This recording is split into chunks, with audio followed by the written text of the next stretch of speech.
As a manufacturer, how are you going to give an edge or an advantage to a $170 phone over a $1,000 phone? Because then you have to compete. At the end of the day, smartphones are smartphones, so it doesn't matter what price bracket they belong to. At the end of the day, there is a fair bit of competition that happens at every level.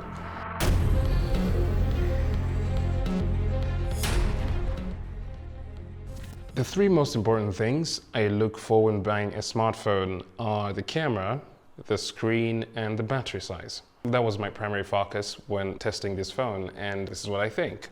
This phone is priced around 3,800 kwacha, and so obviously it's going to be lacking in some areas when compared to some of the most expensive phones in the market, like $1,000 phones and stuff like that. And I think such a comparison would be unfair. And so the answer, according to Infinix at least, is throwing in a 5,000 mAh battery, as well as a fast screen, which I'm going to get into in a minute, to see how the phone would survive and how it would fare under the pressure of a power user. I turned on every wireless feature on the device, so the Wi-Fi, the data, the Bluetooth. I was playing music through the Bluetooth earbuds the whole time, and I left it to download applications that I had installed on the other phone, and it lasted around 24, maybe 25 to 26 hours before it finally gave out under all that stress. To me, it looks like the battery on this phone is a really powerful workhorse. Unless you're traveling outside of town or you have power supply issues at your house, charging this phone nightly may be sufficient per day, and you're not going to need a power bank.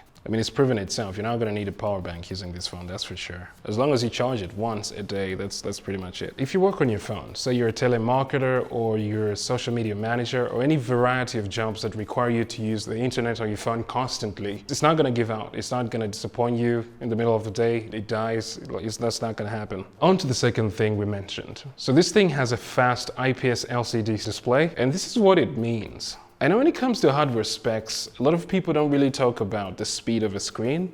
That's actually unheard of. Most people will talk about CPU, GPU, storage, RAM. But when it comes to speed, the screen doesn't come to mind. Screens have speed too, and this is called the refresh rate. So basically what happens is that every time something's happening on your screen, the screen has to update and show something new. In the case of this phone, it has a 90 Hz screen refresh rate. And so that means it would display or update information 90 times in a second per second. That makes for a very snappy user experience, smooth transitions, and things of that sort. But it's also a 720p IPS LCD screen. So that means you're not going to get the kind of deep blacks and blinding whites you would get out of an AMOLED screen. So you don't get things like HDR, Dolby Vision. And considering everything else with the device, that would be incredibly polarizing for me. But for the price, I mean, this retails for around 3,800 kwacha. And the fact that the colors pop really well, even in the sun, and the really nice viewing angles, is not polarizing. So after talking all about this, we have a question, or at least I have a question. Is the Infinix Hot 10T a good buy or a good buy? If you're going to be productive, whether you're a worker, student, or business person, you're going to have to invest a lot in communications. Having a device that lets you have all of that, requiring only one charge per day, is something that I don't take for granted. I really actually appreciate this. I think it's a bit of a marvel of engineering if you think about it. And also having that really smooth screen, the high refresh rate and everything, I think gives this phone a spot in that store near you. I feel like one of the biggest challenges that manufacturers and OEMs have in common would be to create a product that is both profitable for them to make as well as competitive enough so that the targeted customer or user is willing to buy the thing.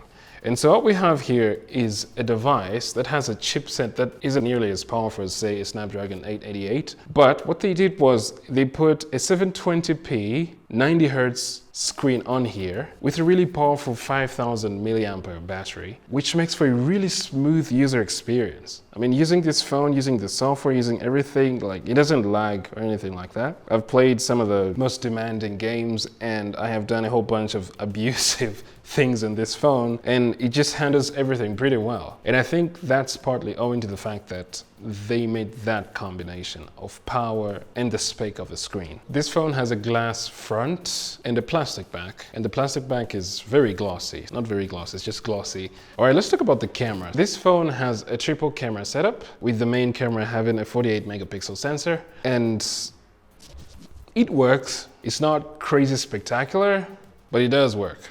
especially in places where there's like a lot of light. Yeah, it does work. It does struggle a little bit in low light. There's performance issues in low light, but overall it works. I'd say it just works. Even though I have issues with the camera, there is a feature on the phone that I like. It has a pair of LEDs in the front that I find very useful, especially for video calling. Like, I don't know if you've ever found yourself in a situation where you're gonna make a video call but you're in the dark. You're not gonna be able to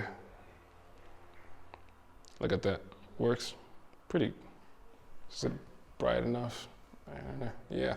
I found this to be really helpful. I can make video calls in the dark, and I don't know, it's just something I guess I've never really thought about on smartphones, but this has sort of like reminded me of that. There is something like that in the world, and so thank you, Infinix. That's been it. That's what I think of the Infinix Hot 10T. If you have any thoughts, please let me know down in the comments below. And I'm also gonna link the first impressions video that I made last week down here. Like, comment, subscribe, and see you in the next video.